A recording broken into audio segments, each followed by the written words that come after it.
Welcome, everybody. Thank you so much for joining us at Coffee with the Kingpins. I'm very excited today to introduce Mr. Jose Alvarez. Welcome, Jose Alvarez. How are you today? I'm doing wonderful. Thank you for inviting me. Absolutely, my pleasure. So I'm very excited to talk about your new book that you just published. But first, let's start from the beginning. Tell us a little bit about your background, uh, you know, your childhood, first of all, because I think that plays a big role in our conversation. And then let's go to how you got to where your work, your position, and then we'll go from there. Okay, well, I was born in Mexico. I migrated to the United States when I was about to turn 18. My parents died. My mom died first when I was 10, and my father followed her a couple of years after my mom's dead. Unfortunately, after my mom died, my father kind of lost it, so he was pretty much gone by the time my mom died. So, it was very difficult for him to see himself as a single father, I guess. So we kind of lost mom and dad at the same time. Uh, so I was jumping from house to house, relative to relative, until I became self-employed shortly before I came to the United States. And then everything changed when I came to the United States. The fact of changing cultures, language, educational system. So everything was new to me. I had to adjust to the United States culture and everything else. So it took me a while, but at the end of the day, I managed to get a graduate degree and work for the government, county government, for 28 years. And after I left, I retired, and I decided to write this book, sharing my experience, not so much my professional experience dealing with juvenile probation and child protective service, but how I got to that point and sharing my life experience with kids who were kind of similar circumstances that I was when I was their age. So it was for me like a paying back to society, helping kids, helping families dealing with their problems. So So, it what was, did you study to, well, what were the steps to where you got? what interesting question because my background, academical background is in law enforcement. I got my bachelor's degree in administration of criminal justice because I wanted to be a law enforcement, which I did. I was I graduating from university. I was hired by the probation department in the county that I live in. So I spent 18 years working for them, and then it was kind of boring to me after 18 years. So I decided to try something else. So I was contemplating early retirement or look for something that got my interest. Was similar to what I was doing. And after doing some research, I realized that child protective service and juvenile probation are very similar. Mhm. So I decided to give it a shot. So, what year You was know, that? well, I was hired by the probation department in 1995, towards the end, and I switched to child protective service in 2013. And a lot credit need to be given to my wife because she was working for social service. She suggested more than once for me to look into this position, which at the beginning didn't really got my attention. But when I did a little more research and I realized that they're very similar to juvenile probation, I said, well, why not? Let me give it a shot. So I ended up switching. Interesting, interesting. So, I'm going to take you back again. So, first of all, happy birthday. You just had a Oh, birthday. thank you. Yes. Um, So, who played a major role while you were growing up after your mom had passed and your father kind of left? Well, I really can't give credit to any specific person. I was jumping from house to house. I spent a lot of time with my grandmother. My grandfather was already passed, he was deceased. My paternal grandmother, I spent a lot of time there, but jumped back and forth from a couple of sisters. There were one across the state, which was very close to where I was living. So I spent most of my time in there. And I learned a little bit of trade, which led me to my self-employment, making and fixing furniture. So besides my grandma, my one of my sisters was my main residency. But I jumped back and forth to different places. So So I you were really the cannot youngest? give. You I'm were sorry. you were the youngest? Yes, I am the youngest. We were six. The youngest, only one of us had passed, one of my sisters. So the other five, including me, were still alive. Okay. And where were you born? I was born in Zamora, Michoacan, which is kind of like a central, more towards southern part of Mexico. Okay. Interesting. So, first of all, because we're going to get in depth to it, tell me the name of your book. And you said it was on Amazon. It is in Amazon. The title is Helping to Raise Other People's Children, Okay, great. which it was kind of like, what I was doing. I had to not only advise a lot of the teenagers that I was working with, but I had to deal with the parents because they're underage. So, I can probably say that 50% of the time I was dealing with the children and then dealing with the parents. Right. So that was, that's the reason for the title, Helping to Raise.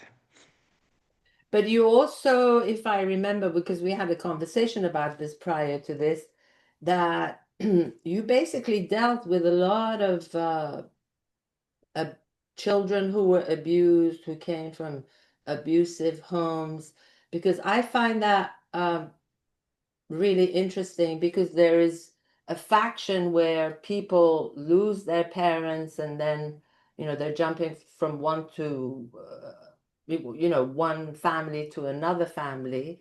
Then there are families that they are together, but these children, either it's the stepfather or maybe stepmother that, they're like, there's a lot of, you mentioned sexual abuse. I want to get really deep into it because I think right now with young people, there's a lot of confusion as far as identity, as far as what they can accept as okay and not okay, especially with the social media, because there's a lot of abuse that goes on, and there's like a lot of self-deprecation. Anyway, but I want you to kind of get into the nitty-gritty of it.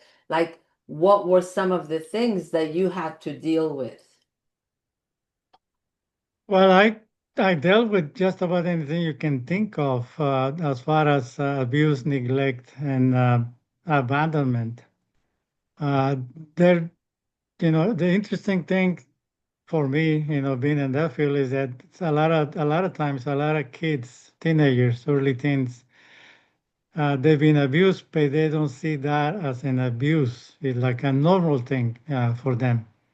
To give you a very good example, even though I retired a couple of years ago, the agency asked me to go back and help as much as I could. Mhm. So that's working for this county. At least you have the option to, retire.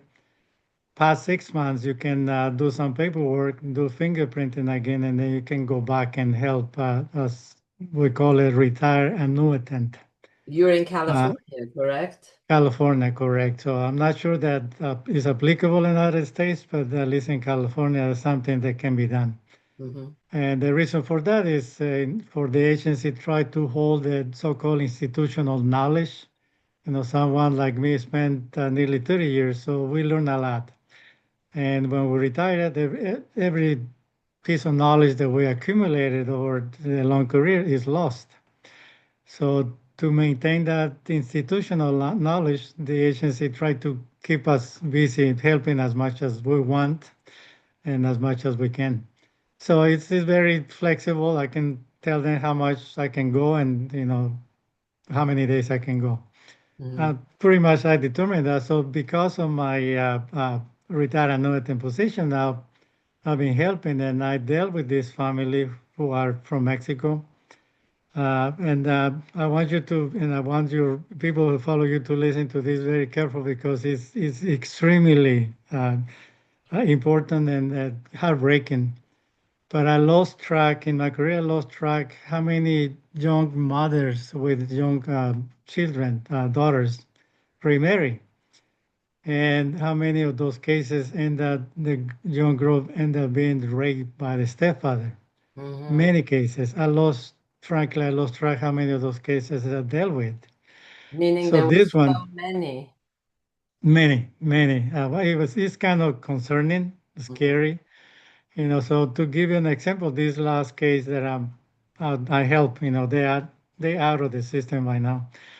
But the stepfather started abusing this girl when she was 6 years old. Mm-hmm.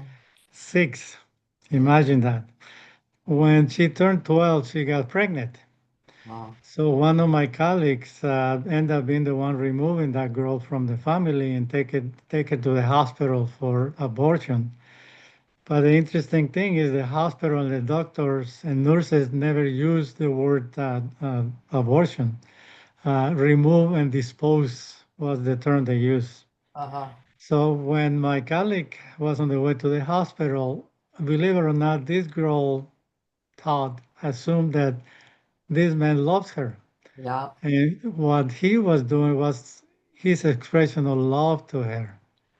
So when my colleague was telling me that, and I asked her, so I'm hoping that you explain to this young lady that that's not love, right? I said, yeah, I did, but she was fixed that he lost me, loved me, and that's the way he's expressing his love for me.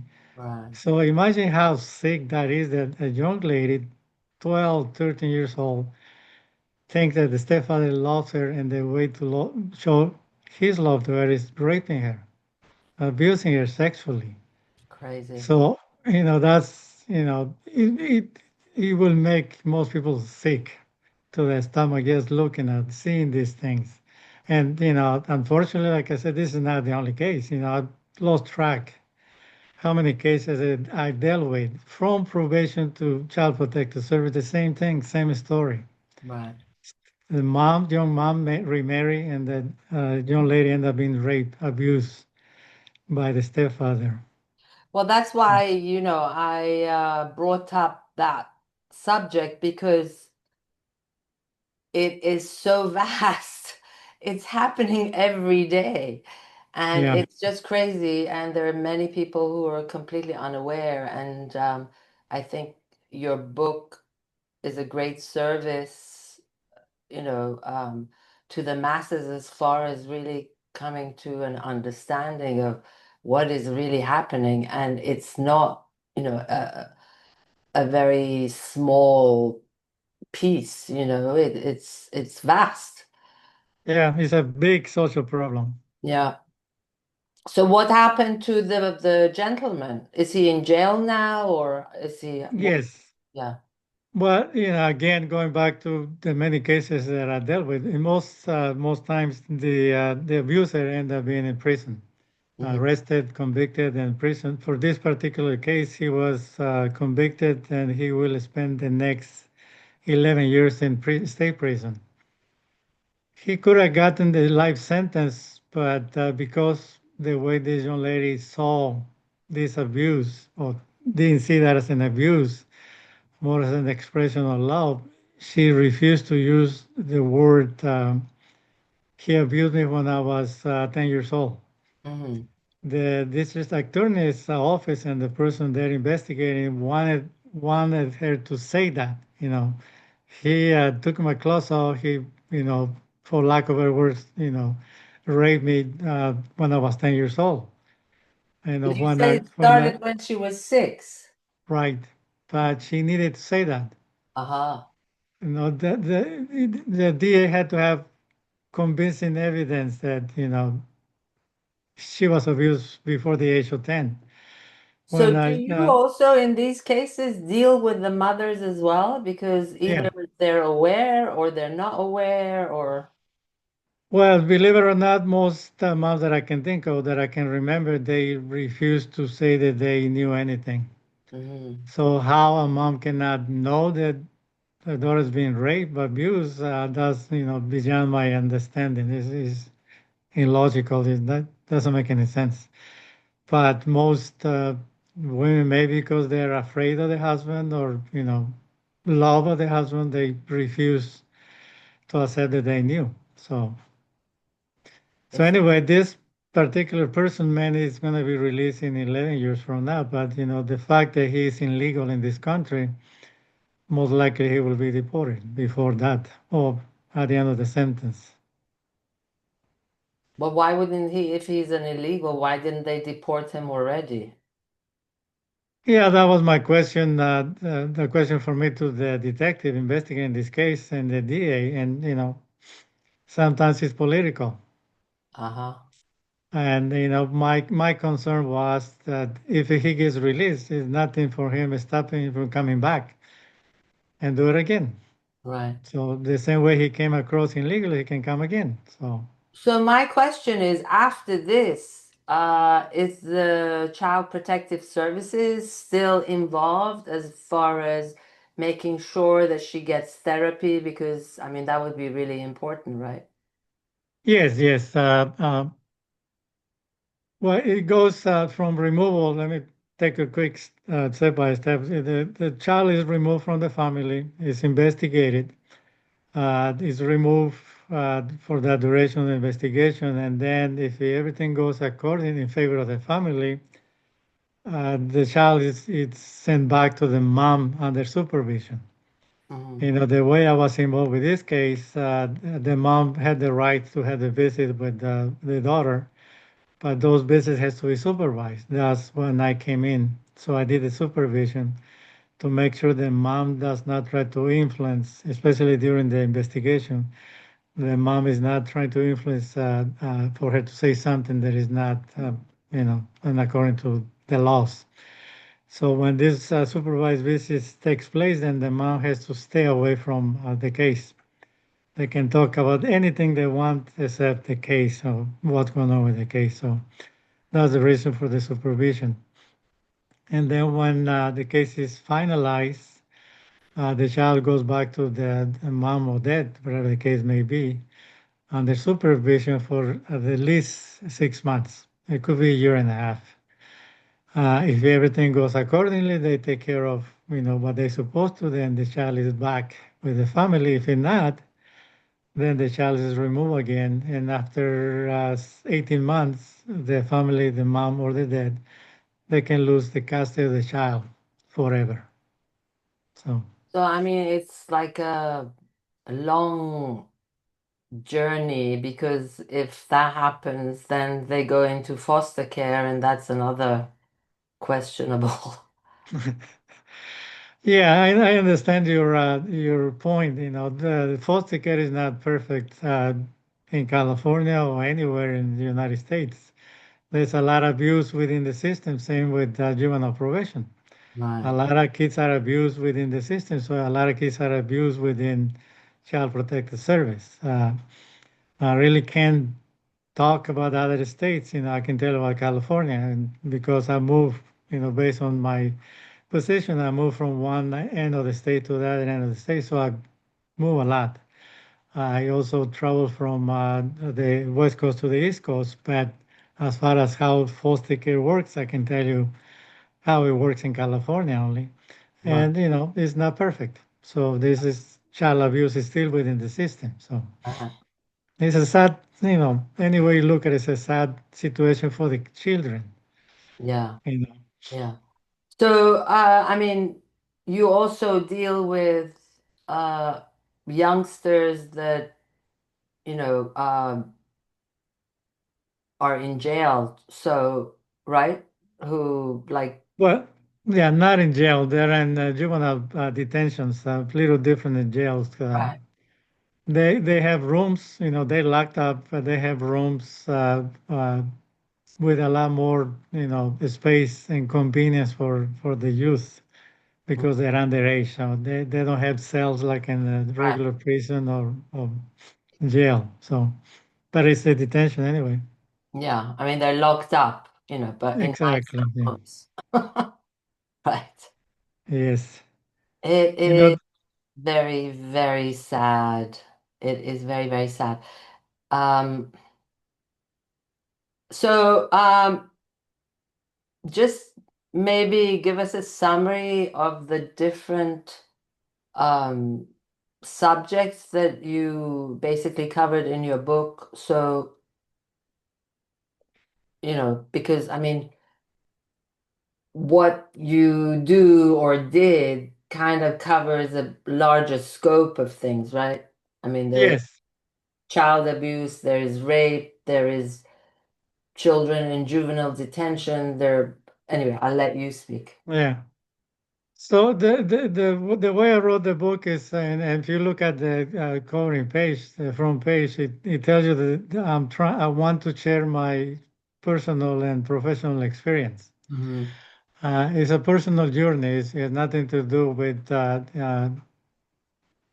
how the system Right. is, to some point. Because when I graduated, I got my bachelor's in administration of criminal justice. My emphasis was on corrections. Right. So, and then after that, and again, giving credit to my now wife, he was my friend at that time. She convinced me to continue on to get a graduate degree. So I decided to go to sociology. So I got my master's in sociology. But again, I was focusing on criminology. So I wanted to study crime and delinquency, and I focused more on female juvenile delinquency. Hmm. So that was kind of like at the beginning of my interest. I studied abuse and neglect because it's sadly to say, to share with you that this abuse and what can I say? I guess that would be, in a nutshell, abuse of teenagers. It goes back to the beginning of the Industrial Revolution. And that's when I found out doing my research for the master's in sociology. Right. When large masses of people moved from the fields to the cities, there was a lot of unemployment. Entire families came to the city looking for jobs, and a lot of them could not find a job and had very little supervision to the kids. So the kids were taken away from the family, so-called for the protection of the children. Sadly to say that, the beginning of foster care was nothing but abuse and neglect for the kids because they were taken away from the family and they were placed across the United States, for the simple purpose of free labor. Right. So the abuse was from day one. They were abused, physical abuse, they were rape, you name it. So that has not end until now, until today. So it has continued on. We do have a lot more checks and balances in the system, but it's nearly impossible to prevent abuse. We stop the abuse from the family, and sometimes we put the kids in a different house where they're abused. Right. Uh, Maybe not rape, or maybe rape, so we don't know. But talking to a lot of my clients, I can tell you one in particular client. I did a visit. I visited in the placement where she was. So we walk out. I walked back to my car, and then she came with me, and then she says, I want you to know something. She was very open, very frank, very direct, and she says, the way these people talk to us when you guys come to visit us, when you come to see us, the way they talk to us, honey, sweetheart, nothing disappears when you guys leave. Right. This is not real. This is not realistic. The minute you guys leave, they start yelling at us. Excuse my French, take your ass back to your room now. And things like that. So I told this young lady, said, well, you need to tell us that. We don't know what we don't know. If we don't know those things, there's nothing we can do to prevent it. To report this abuse to, the powers to be. They can lose the license. But if we don't know, we don't know. You need to tell us that. So, the abuse had, continued from the early 19th century to today, unfortunately. Compared to back in the days, the system prefer, at least California, let me put it that way. We always do our best to put the kids in family placement. We always look for relatives Hmm. over the foster homes, but they don't know the person. Right. But sometimes it's not possible. Right. You know, at some point in my career, I had 75% of my cases, they were special immigration cases. And what that means is the kids that I was working with, they were sent from outside United States to United States by themselves, kids. So would you say that's child trafficking or that's a separate thing?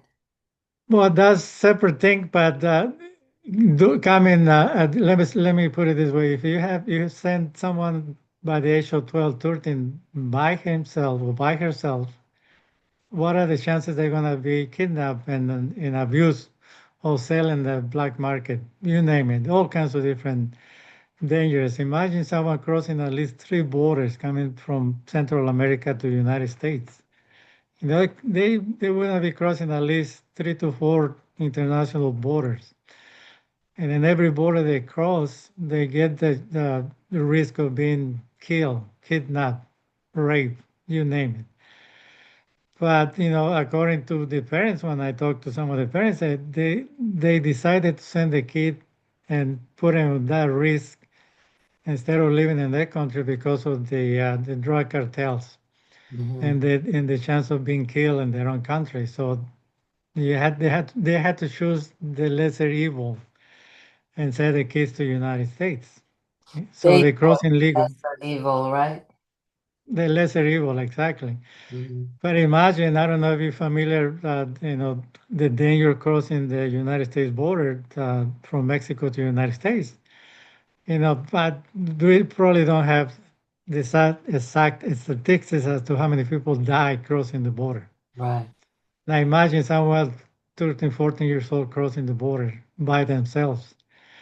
So those cases are the so-called special immigration status. And what we do here in California is once they come into the system, then we help them to get their legal residency and stay in the United States. Foster care in California could finish at the age of 18, but if the young person wants to continue on, we can extend it to 21. So at 21, everything finished. So let me ask you a question. I'm not quite 100%, but I think I might be correct. So people who become fostered, don't they get money from the government? Yes, So I everything is. Let me guess, put it this way: yeah. someone comes into foster care, the county and the state, with also funding from the federal government, everything is paid for. Parent does not pay a single penny for the kids being in a different home and being fed and going to school, so nothing comes out of the parent's pocket. Compared to juvenile probation, if a kid is put in juvenile hall and is detained, the parent has the obligation to pay for that time that they spend in juvenile hall. In Oh. foster care, on the other hand, everything is paid for by the government. But And that's when the also a form of abuse too, right? Because people can abuse the system by taking too many people and then really not feeding them properly, yeah, taking. but yeah, we have check and balance for that. So if let's say for example you want to be a foster mom, you have to go through a whole bunch of checks and clearance before you're considered eligible to be foster mom. We check your background, we check your income, we check your house, conditions of your house. and everything that we check, including your background, has to come clear. Mm. So once that everything is clear, then you have to go through 40 hours of training to be a foster mom.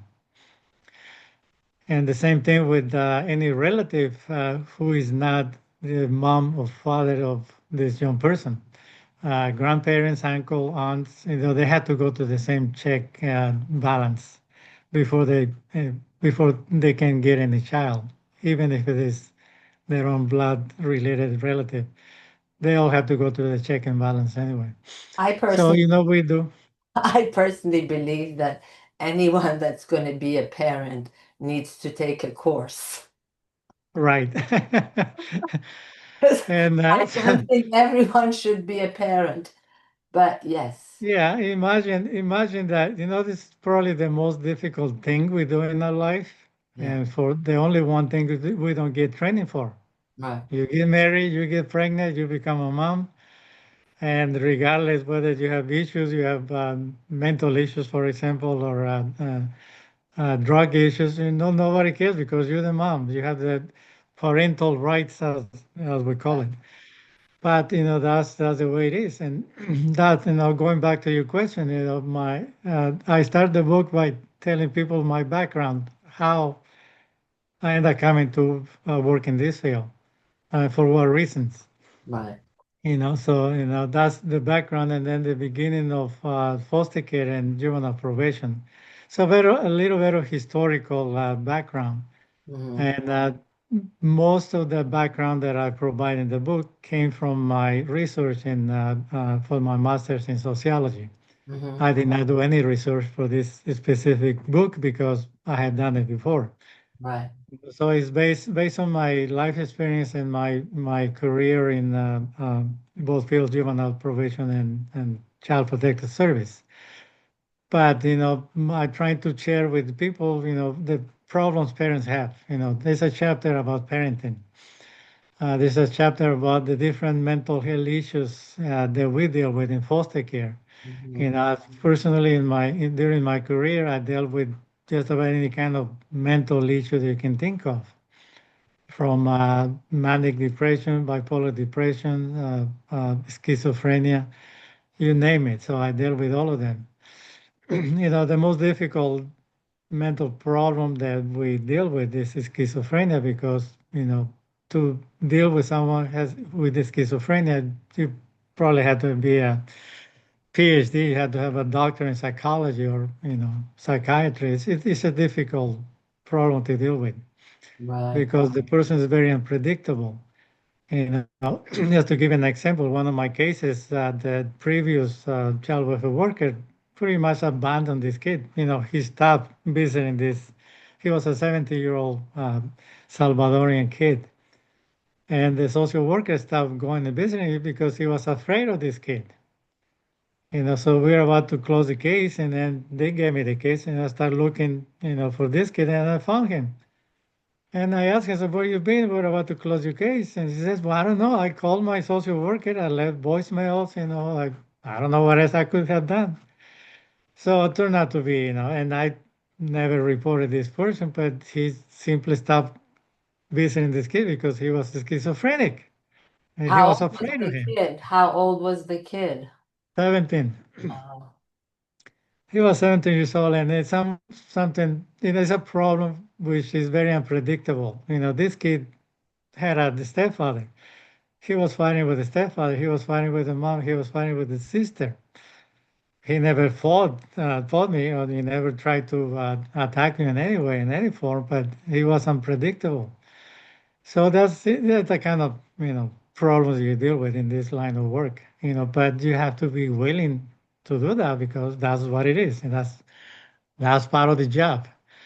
So that's what I'm talking about. The problem in schooling, do we really provide enough or good enough education for kids in foster care or right, probation? So the answer to that is no. It's probably, to put it in the best short possible way, is they get like a third grade education while going through probation or child protective service foster care. They don't get and the problem is that a lot of them have issues. They were traumatized. Send some kid, whoever that might be, to school after he or she was traumatized, and most likely they're not going to learn anything or Right. very little. They're going to have a lot of limitations. You have to have a special education. All kinds of different things. So would you say that you were interested in this line of profession because of your childhood, that you kind of felt like you would understand these children better? Yes, I guess you can say that. It did not start like that because, frankly, when I was getting my bachelor's in administration of criminal justice, my focus, my desire was to be a law enforcement. When I started working and I started dealing with the kids, these kind of kids in within the juvenile probation, I realized that they had no guidance in their life. A lot of kids that I talked to within the probation field, they were pretty much abandoned. They were orphans or abandoned, or they had no guidance from parents because they were incarcerated, because they had drug problems. And I saw the struggles they were going through, and I look back in my life, said, I can relate to this because I went through something similar. Mm, My parents never abused me, and never abandoned me. They simply died. There's nothing I can say. right. I cannot be mad because, well, actually, I did. I was mad for a long time, but that's life. People die. So my parents simply died compared to a lot of these kids that, even though a lot of them, the parents also died, the majority they were simply ignored by the parents. Hmm. And a lot of these kids, when I was still working probation, they came talk to me, especially Latinos. They came to me and asked for advice. What can I do here, or how can I handle with this thing? So that's when I start, getting into this, and I came to this field for a reason. Right. I don't know if you can relate to this, or get the idea. So sometimes life put us in a place where we need to be. There's a reason behind this. Absolutely. And The universe pushes you. There are no coincidences, for sure. For sure. so as time went by, and I started dealing with these kids, and they came to me and asked for advice, and I remember one kid that right at the beginning of my career with probation, and in a way he was crying on my shoulder that even though the parents were alive, they were pretty much ignoring him and had no guidance, and he has few relatives, but they also were ignoring him. They had no guidance, and he didn't know what to do. And then as he was talking to me, I said, "Yeah, I know how this feels." And then he goes, "Yeah, yeah, but you don't understand, and I also had this issue, that issue." I know. I said, I know how you feel. And then, wait, what do you mean, do you know how I feel? I said, I was orphan when I was 10 years old.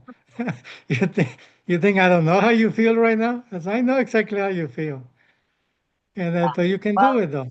that And that I, that's important. Yeah, that's very important. So in your book, do you feel, I mean, if you really think about, I mean, when I think about it anyway, it's like in a way it's horrific because these are the future grown-ups who are going to be in out there in the public.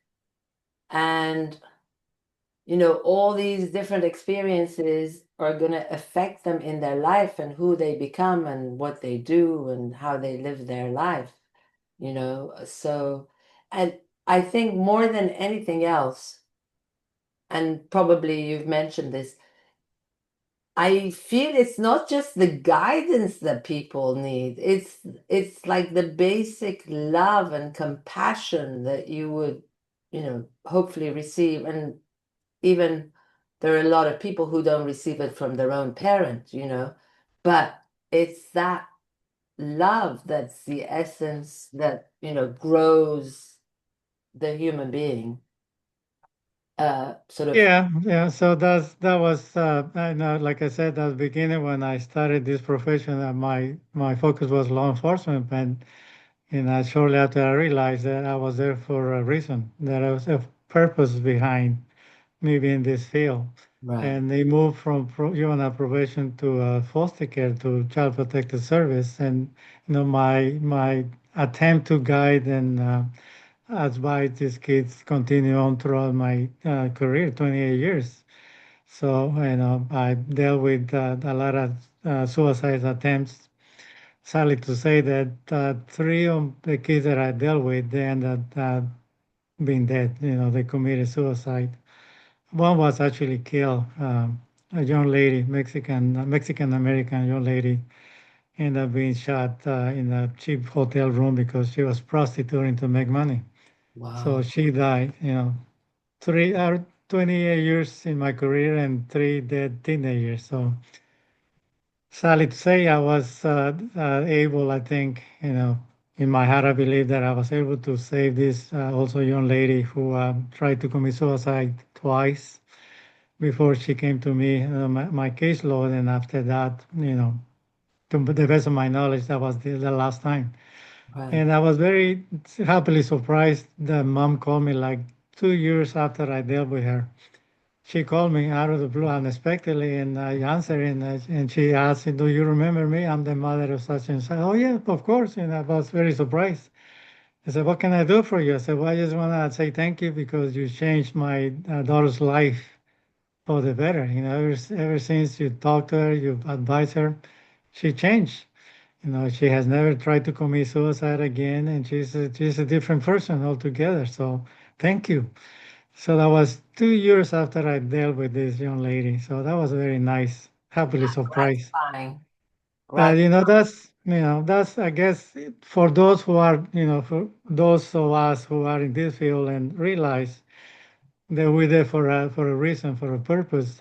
Realizing that you actually change one person's life for the better. That's that your career was worth it. Yeah. So I feel in my inside that I was able to help more than one person. But maybe I will never know. But Right. that's the purpose of that. So, Yeah, that's but fantastic. So did you possibly share in your book, do you have a solution to make the system better or I don't know. well, good. I'm glad you asked the question because I'm not done with this subject, with this book. I intend to write the second edition.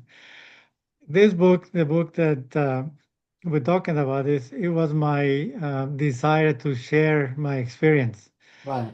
and what led me to be in this field for as long as I was. I'm still involved in this field. Like I said in the title, is my journey, my personal journey, but it's a major social problem, and there is no easy solution to such a humongous problem, social problem. But my plan is to once I finish what I'm doing now, still helping the foster care system, is to write the second edition and mm, do more emphasis on solutions. Hmm. Even though in this book I also say this should change, this is not working. The way the system was set up from the very beginning, it was set to fail from day one. Right. And I talk a little bit about in this book, but not to the details they should be, discussed, talk. So I'm projecting, hoping within the next couple of years or so, I will write a second book. It will be longer and with more emphasis on solutions. Great. I'm not expecting to solve the problem because it's a humongous social problem in the United States and probably the rest of the world. But at least do my tiny little piece. Try to solve the problem. Right. So I take it you have not read the book, so do read it and Bits let me and know. pieces because you shared it with me yesterday. So I've kind Yeah. of gone in and out, but well, that's why I'm asking you these questions for you to elaborate. But the other thing that I'm actually interested in is uh, as a probational officer, is it mandatory for you to also have a therapist and have therapy sessions? You mean for us as employees? Yes. No, Mm. Do no, because you're in law enforcement. Let me put it this way: when you're in the field of law enforcement, it's kind of like a macho field. You don't need any therapy. And I tell you what, I shared something quickly with you. When I was still working with probation, I became the chairman of the cognitive behavioral therapy program that probation wanted to implement in the juvenile detention. Mhm. Every single officer involved with juvenile probation was against it. The word therapy was not accepted. It was My God. actually rejected. Said, no, no, no, no, we're not therapists here. We're not social workers with law enforcement. So we had to change the word therapy for training so they can accept a program to Right. be implemented. So law enforcement and therapy, and they don't go together. But did they accept it as a training? Yes, Okay. when we agreed to change therapy for training, then say, okay, now we can move on. Right. When you are a child welfare worker, you work as for CPS, Child Protective Service, in foster care, then you are required to some degree to have some kind of therapy. Mhm.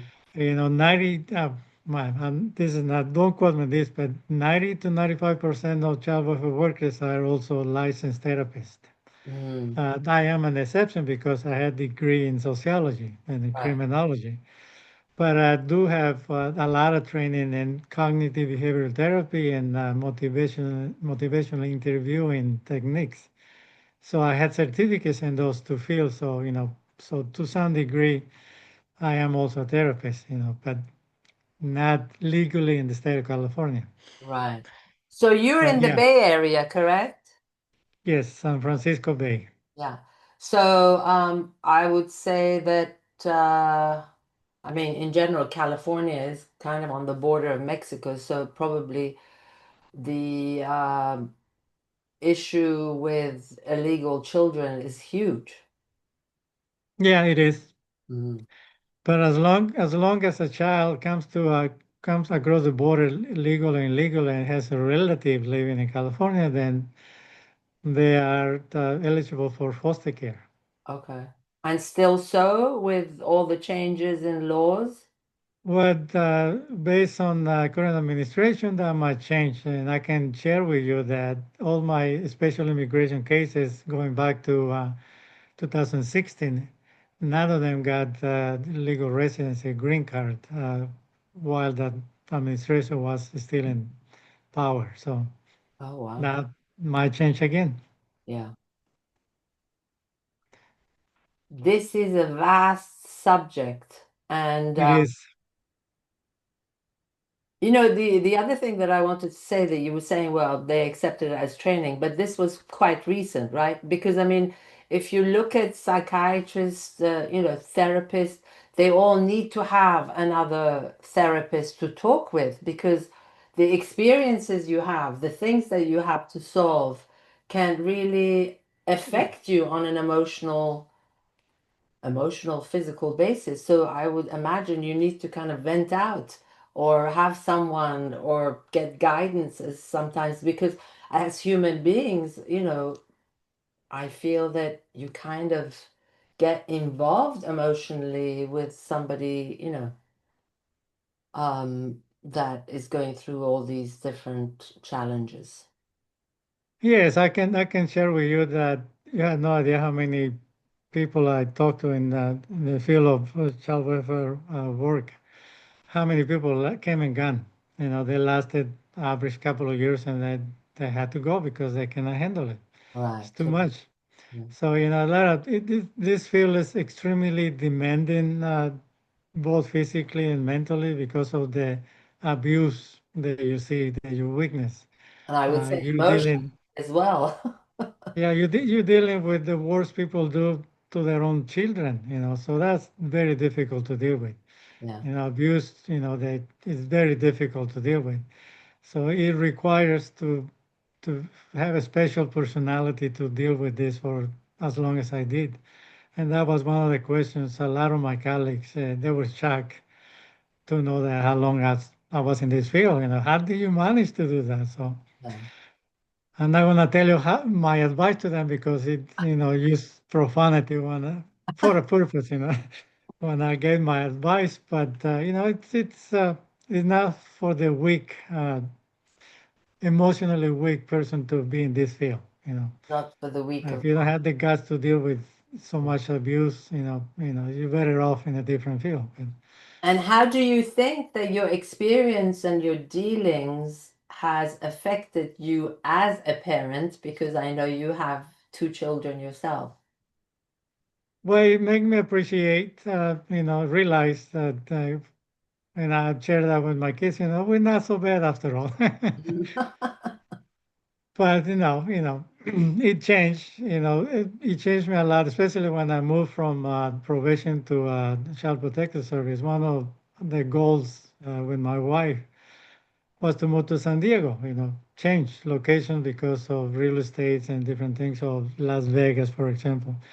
So when I realized the effect moving from place to place has on children, made me think twice. Hmm.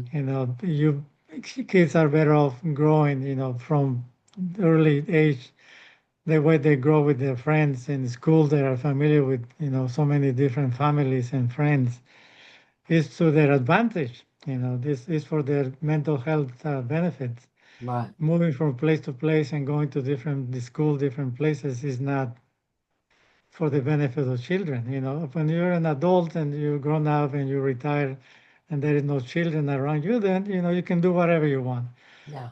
But when you have small children, you need to think twice before moving from state to state or house to house, school to school. So that affects them. So Right. in that regard, it changed me a lot when I moved to Child Protective Service. I thought more about my kids than myself. Yeah. Well, I would say, I don't know, it's different. Yeah, I definitely agree. But, there's a difference between someone who moves every 6 months or every year as opposed to somebody who moves, at one time and then stays put. So Yes, yes. yeah, it's very different. Well, Jose, this was amazing. Thank you so much for everything that you shared with us. And I know that we can continue for hours, and I'm looking forward to the future. Please, again, mention the name of your book and where you're selling. Do you have a website or it's just on Amazon? It's on Amazon. One of the ideas is to also, recommended by Amazon, is to make your own website, but I haven't done that. Okay. I wrote this book not so much to make money or to sell millions of books or thousands of books, but to share my experience, going through my journey. And, whoever gets it, buys it and read it and enjoys it, great. I'll be very happy. So again, the title is Helping to Raise Other People's Children and is available through Amazon. If you go to Amazon, go to books and type the title, then it will pop up. Right, right. And hopefully, maybe later on, we can share a website. And the thing is that the fact that you're doing this as a service is amazing. Thank you for your service. But I think it's also important to really let people know so that they can, take advantage of the knowledge that you've acquired that you're sharing. Well, thank you for inviting me, and I hope because of your following group, some people will get Yes, the book and read it and absolutely. do a do me a favor, do a review. So I will appreciate it because for the future second edition, I like to base it on what people say. What's missing, what needs more explanation. Yeah. Those kind of things. So solution is coming. Hopefully, it's a very political problem, so I'll Yeah, do my best. understood, understood. Well, once again, Thank you for having me. Jose. And I have to mention, Jose is my brother-in-law. Very proud of him. Thank you, Jose. And again, happy birthday. And we shall share this. So I wanted to ask everyone, I hope you enjoyed our interview. Please share with your friends and family. This is a very important subject. I think that it will be illuminating for many and may be helpful for others. So thanks again for joining us at Coffee with the Kingpins, and we hope to see you soon. Ciao, ciao. Bye.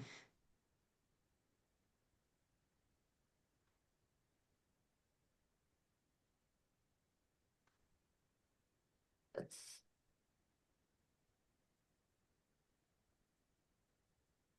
oh, what happened here? Recording.